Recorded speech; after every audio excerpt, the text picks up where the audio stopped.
آپ نے بچپن میں ہی کافی علم حاصل کر لیا، کیونکہ آپ کو اور آپ کی والدہ کو اللہ تعالیٰ نے جہان والوں کے لیے قدرتی نشانی ٹھہرایا تھا۔ علماء کہتے ہیں کہ مریم علیہ السلام بیت الحرم سے بیت المقدس کی طرف روانہ ہو گئی۔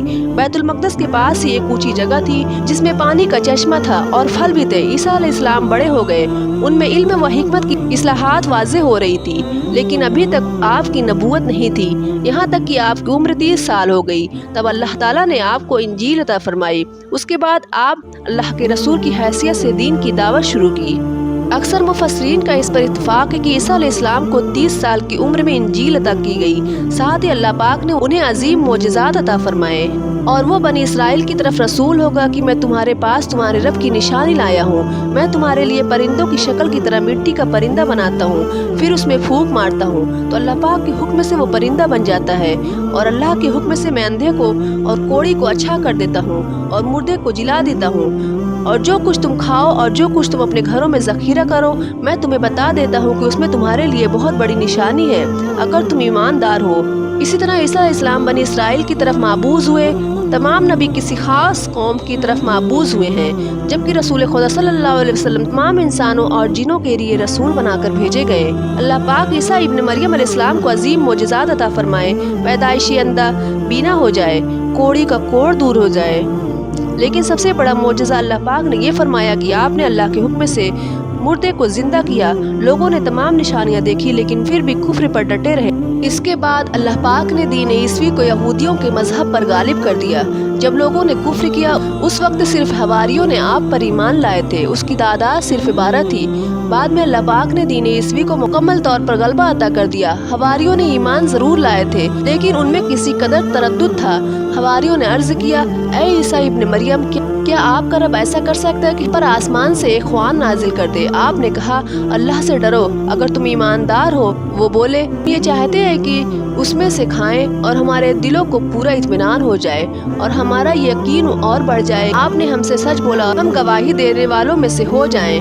عیسیٰ ابن مریم علیہ السلام نے دعا کی کہ اے اللہ، اے پروردگار، ہم پر آسمان سے کھانا نازل عطا فرما، وہ ہمارے لیے اور سب کے لیے خوشی کی بات ہو جائے اور تیری طرف ایک نشانی ہو جائے اور تو ہم کو رزق عطا فرما۔ اللہ تعالیٰ نے ارشاد فرمایا، میں وہ کھانا تم لوگوں پر نازل کرنے والا ہوں، پھر جو شخص اس کے بعد کفر کرے گا تو میں اس کو ایسی سزا دوں گا، وہ سزا دنیا جہان والوں میں سے کسی کو نہ دوں گا۔ آخرکار وہ کھانا اترنے لگا، انہوں نے اس کھانا کو کھایا اور ایمان پر قائم رہے، البتہ اس میں سے ایک خیانت کی۔ ان مسلسل معجزات کا لوگوں میں چرچا ہونے لگا۔ یہودی عالموں اور بادشاہوں کو اس بات کی فکر ستا رہی تھی کہ لوگ اس کی پیروی چھوڑ کر عیسیٰ ابن مریم کے پیروکار بن رہے ہیں، گویا ان کی حکومت ڈگمگا رہی تھی، دنیا کی بادشاہت بھی ہاتھ سے نکل رہی تھی اور دین امور کی قیادت سے بھی ہاتھ دھونے پڑ رہے تھے۔ یہ صورتحال دیکھ کر یہودی عالم یہودی بادشاہ کے پاس گئے، اسے عیسیٰ علیہ السلام کے بارے میں خوفزدہ کرنے لگے، کہنے لگے وہ خود یہودی کا بادشاہ مانتا ہے اور دعویٰ کر رہا ہے کہ تم سے بادشاہت چھین لے گا۔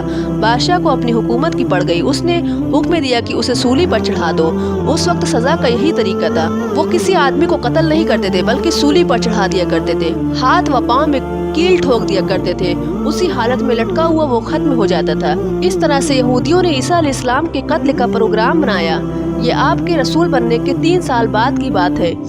انجیل متی کے مطابق یہودیوں نے جس شخص کو عیسیٰ علیہ السلام کے خلاف کیا تھا، اس نے اپنے ساتھیوں کے ساتھ مل کر عیسیٰ علیہ السلام کو گرفتار کرنے کی سازش کی اور عیسیٰ علیہ السلام کے ایک شاگرد کو 30 دینار پر جاسوسی کے لیے تیار کر لیا۔ عیسیٰ علیہ السلام مذہبی تہوار منانے کے لیے بیت المقدس آئے ہوئے تھے۔ یہاں عیسیٰ علیہ السلام نے کھانا کھایا اور اپنے 11 شاگردوں سمیت شہر سے باہر بنی نامی ایک جگہ پر رات گزارنے کے لیے تشریف لے گئے۔ پھر اپنے شاگردوں سے الگ ہو کر اللہ تعالیٰ سے دعا کی، اے میرے پروردگار، اگر ہو سکے تو مجھ سے یہ موت ٹل جائے۔ اس کے جواب میں تجلی نازل ہوئی۔ علماء کا اس بات پر اتفاق ہے کہ جب یہودیوں نے عیسیٰ علیہ السلام کے شاگرد کی رہنمائی پر وہاں پہنچے جہاں عیسیٰ علیہ السلام تھے تو ان لوگوں نے عیسیٰ علیہ السلام کو ان حواریوں کا محاصرہ کر لیا۔ اسی وقت اللہ پاک نے حضرت عیسیٰ علیہ السلام کو آسمان پر اٹھا لیا اور مخبری کرنے والے پر عیسیٰ علیہ السلام کی مشابہت ڈال دی۔ چنانچہ حکومت کے اہلکار یہودیوں اور بادشاہوں نے اسی کو عیسیٰ سمجھ لیا اور پھانسی پر چڑھا دیا۔ سورہ نساء میں اللہ پاک فرماتے ہیں، اور اس وجہ سے ہم نے ان پر لعنت کی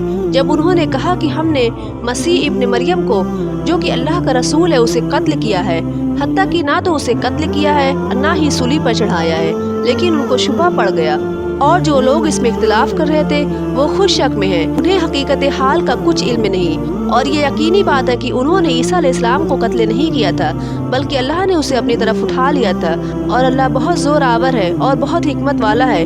عیسائی اور یہودی اس بات پر متفق تھے کہ عیسیٰ علیہ السلام کو سولی پر چڑھا دیا گیا ہے، لیکن ان میں تھوڑا سا اختلاف تھا۔ جب یہودی کہتے تھے کہ وہ قتل ہو گئے، جبکہ عیسائی کہتے تھے کہ وہ 3 دن تک مردہ رہنے کے بعد زندہ ہو کر آسمان پر چلے گئے۔ اللہ تعالیٰ نے ان دونوں گروہوں کی تردید کرتے ہوئے فرمایا، یہ شک میں مبتلا ہیں، در حقیقت یہ لوگ عیسیٰ علیہ السلام کو گرفتار نہ کر سکتے تھے۔ بہرحال عیسیٰ علیہ السلام کے آسمان پر اٹھا لے جانے کے بعد یہود غالب آ گئے اور دین عیسوی کی اشاعت پر پابندی لگا دی۔ البتہ خفیہ طور پر لوگ اس دین سے آگاہی حاصل کرتے رہے، اور یہ سلسلہ 240 سال تک یوں ہی چلتا رہا۔